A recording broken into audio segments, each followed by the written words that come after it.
السلام علیکم۔ پاکستان میں پری مونسون کا پہلا سپیل داخل، شہری تیار رہیں، طوفانی بارشیں ہوں گی۔ کراچی میں بارش کب ہوگی؟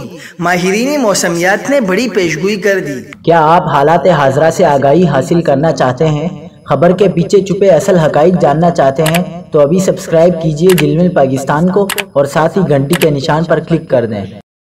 آپ کو بتاتے چلیں کہ شہری قائد میں آج بھی موسم صبح سے انتہائی خوشگوار ہے۔ کراچی شہر کا مطلع ابرآلود ہے۔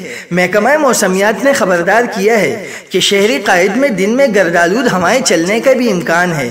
دوسری جانب ملک میں بارش 22 مئی کی شام سے شروع ہو کر 25 مئی تک جاری رہے گی۔ اس دوران خیبر پختونخوا کے تمام علاقہ جات، خطہ پوٹھوہار، شمالی مشرقی پنجاب، کشمیر، گلگت بلتستان، اسلام آباد، شمالی مشرقی بلوچستان اور چولستان میں بارش متوقع ہے۔ سندھ اور جنوبی پنجاب میں بارشوں کا آغاز جون کے پہلے ہفتے میں ہوگا۔ اس بار جون میں معمول سے زیادہ بارشیں ہوں گی۔ تیز بارشیں انشاءاللہ پانی کی کمی اور خشک سالی ختم کر کے رہے گی۔ اگلا بارش کا سپیل جون کے آغاز میں آ رہا ہے۔ اس دوران کراچی میں سمندری بادلوں کا راج بڑھے گا اور ہلکی بارش بھی آپ کو جون میں دیکھنے کو ملے گی۔